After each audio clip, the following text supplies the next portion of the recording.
मैं ये सतूर 25 जुलाई 2023 को तहरीर कर रहा हूँ। आज से 5 साल कबल इलेक्शन के नाम पर एक ड्रामा हुआ था जिसमें इमरान अहमद खान न्याजी को सेलेक्ट करवा के वजीर आजम के मनसब पर बिठा दिया गया। इनका प्रोजेक्ट 2010 में फौजी एस्टेब्लिशमेंट ने शुरू किया था जो 2018 में नुक्ताए अरूज पर पहुंचा। 5 साल कबल आज के दिन इन्हें सिलेक्टेड वजीर आजम बनवाने के लिए RTS बिठाया गया। पोलिंग एजेंट्स को बाहर निकाला गया और फिर बावर्दी लोगों से PTI के उम्मीदवारों के हक में ठप्पे लगवाए गए। इस दिन जब जियो की इलेक्शन ट्रांसमिशन में मैंने असफंदयार वली खान की बेटी जो इनकी पोलिंग एजेंट थी और इसी नवा के दीगर पोलिंग एजेंटों को जबरन बाहर निकलवाने की बात की तो ISPR के दबाव पर मुझे इलेक्शन ट्रांसमिशन से निकाल दिया गया। इमरान खान के दौरे इक्तदार में एस्टेब्लिशमेंट के साथ मिलकर मीडिया की जो जबाबंदी की गई इससे पूरी कौम वाकिफ है। अदलिया को जिस तरह इस्तेमाल और रुस्वा किया गया वो भी पूरी कौम जानती है। लेकिन सब कुछ 25 जुलाई को नहीं हुआ। इससे कबल दीगर जमातों के लोगों को ब्लैकमेल करके और जेलों में डालकर PTI में शमूलियत पर मजबूर किया गया। तब मुस्लिम लीग नून, जमात इस्लामी, MQM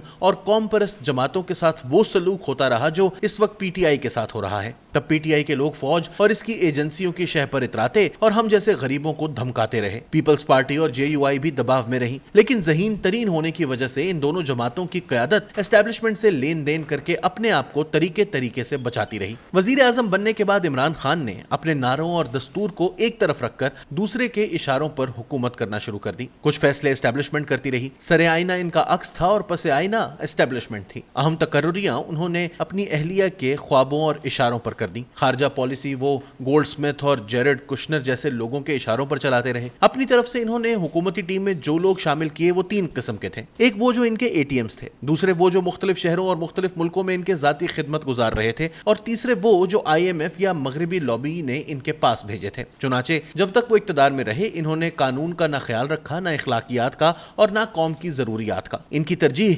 सियासत और सहाफत में मौजूद अपने मुखालिफिन को जेर करना रही। इन्होंने सियासी, मुआशरती और सहाफती कल्चर को तबाह और पोलराइज कर लिया। वो सियासी मकासद के लिए रियासत मदीना का नाम लेते रहे, लेकिन टीम ऐसे लोगों पर मुश्तमिल बनाई कि जिनके किरदार को देखकर शैतान भी शर्मा जाए। जहांगीर तरीन से लेकर मोहसिन बेग तक एक एक मोहसिन के गिरेबान पर हाथ डालते रहे और आखिर में अपने सबसे बड़े मोहसिन यानी फौज से भी अपनी अहलिया और मगरबी ताकतों की शह पर लड़ पड़े। चुनाचे इनका वो हशर हुआ जो एक तख्लीक का अपने खालिक से लड़ाई की सूरत में होता है। इमरान खान तो अपने अंजाम की तरफ बढ़ रहे हैं, लेकिन इनके सर से सरपरस्ती का हाथ उठ जाने के बाद ऑपोजिशन के लिए रास्ता साफ हो गया और मौके से फायदा उठाकर मियां शहबाज शरीफ की क़यादत में मरकज में तमाम जमातों पर मुश्तमिल हुकूमत कायम हुई। हमारा ख्याल था कि इमरान खान दौर के जबर और सितम से इन जमातों ने कुछ सबक सीखा होगा, लेकिन अफसोस कि नई हुकूमत में शामिल जमातें PTI के नक्शे कदम पर चलने लगी। एक साल में करप्शन की ऐसी मिसालें कायम हुई कि लोग PTI के दौर को भूलने लगे। सबसे अफसोसनाक बात यह थी कि अब की बार JUI मरकज में पीपल्स पार्टी से भी बाजी ले गई। बहरहाल जैसे तैसे इस हुकूमत ने अपनी मुद्दत पूरी की और अब चंद रोज बाद मरकज में भी इलेक्शन कराने के लिए निगरान हुकूमतें कायम हो रही हैं। लेकिन बदकिस्मती से मुस्बत सियासत से मुकाबला करने की बजाय अब PTI मुखालिफ जमातें ये चाहती हैं कि वो 2023 की PTI बन जाएं और जिस बेशर्मी और गैर इखलाकी अंदाज में इमरान खान इक्तदार पर फाइज हुए थे इसी अंदाज में ये लोग भी फाइज करवाए जाएं। इसकी एक वाज़ेह मिसाल बाज लोगों की इसहाक डार को निगरान वजीर आजम बनाने की ख्वाहिश है। निगरान वजीर आजम के लिए पहली क्वालिफिकेशन गैर जानिबदारी है। इन जमातों का PTI बनने की ख्वाहिश का दूसरा नमूना खैबर पख्तूनख्वा में निगरान हुकूमत के नाम पर कायम नाअहल, करप्ट तरीन और सियासी लीडरों के